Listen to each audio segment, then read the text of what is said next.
రైతు పండించిన పంటలకు గిట్టుబాటు ధర లేక, అసలు కొనేవారు లేక, వ్యవసాయం గిట్టుబాటు కాక రైతులు అల్లాడిపోతూ ఉంటే కేంద్రంలోని మోడీ ప్రభుత్వం రసాయనిక ఎరువుల ధరలు అమాంతంగా పెంచడం ఇది చాలా దుర్మార్గమైనటువంటి విషయం. 50 కేజీల పొటాష్ గతంలో 1530 రూపాయలు ఉంటే ఇప్పుడు ఆ బస్తా 1800కు పెరిగింది. అంటే 265 రూపాయలు పెరిగింది 50 కేజీల పొటాష్ బస్తా మీద. 10-26 ఈ కాంప్లెక్స్ ఎరువు గతంలో 1470 రూపాయలు ఉంటే ఇప్పుడు 1800 రూపాయలకు పెరిగింది.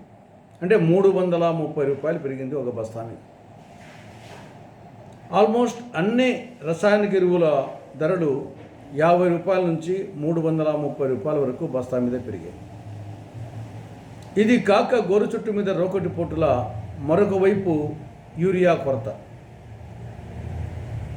ఖరీఫ్ సీజన్కి గాను కేంద్ర ప్రభుత్వం రాష్ట్రానికి 1,30,000 మెట్రిక్ టన్నులు యూరియా కేటాయించింది. కానీ ఖరీఫ్ సగం అయిపోయింది. ఇప్పటి వరకు రాష్ట్రానికి వచ్చిన యూరియా 49,485 మెట్రిక్ టన్నులు. ఇంకా రావాల్సింది 80,519 మెట్రిక్ టన్నులు. అంటే 1/3 వచ్చినట్లు, ఇంకా 2/3 రాలేదు. కాబట్టి కాంగ్రెస్ పార్టీ తరఫున మా డిమాండ్లు: 1, పెంచిన రసాయనిక ఎరువుల ధరలు తగ్గించాలి. 2, యూరియా కొరత లేకుండా ఆంధ్రప్రదేశ్కు ఖరీఫ్ సీజన్కు కేటాయించిన దాంట్లో ఆ మిగిలిన దాన్ని వెంటనే రాష్ట్రానికి సరఫరా చేయాలని డిమాండ్ చేస్తూ ఉంది కాంగ్రెస్ పార్టీ. 2వ అంశం 15వ ఫైనాన్స్ కమిషన్ నిధులు.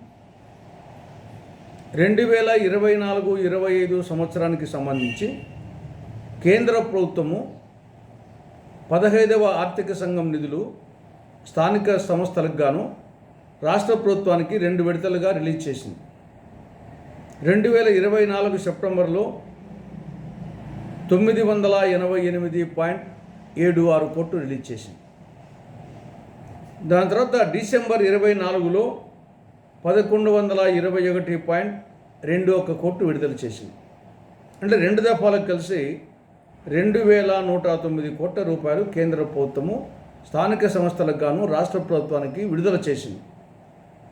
12 నెలలైంది.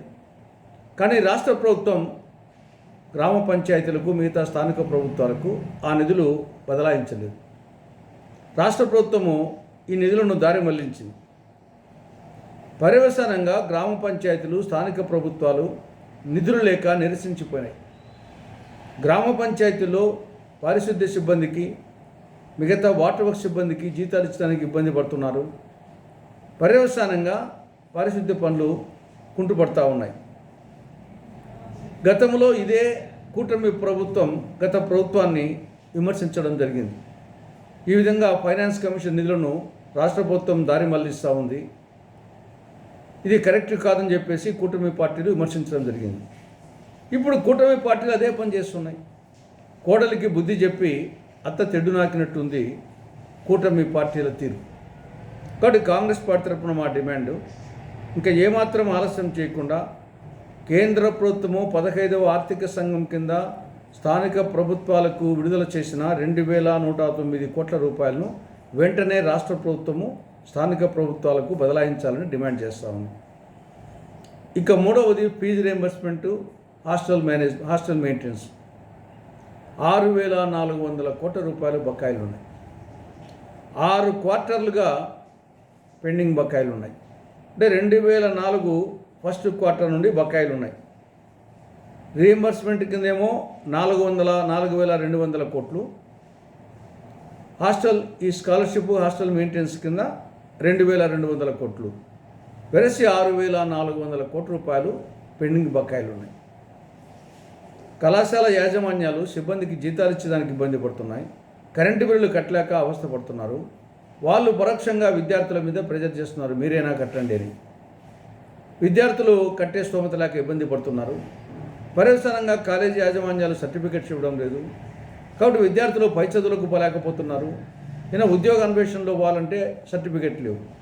కాబట్టి రాష్ట్ర ప్రభుత్వం వెంటనే ఫీజు రియంబర్స్మెంట్ కింద, స్కాలర్షిప్ కింద ఉన్నటువంటి పెండింగ్ బకాయిలు 6,400 కోట్ల రూపాయలను వెంటనే విడుదల చేయాలని కాంగ్రెస్ పార్టీ డిమాండ్ చేస్తూ ఉంది.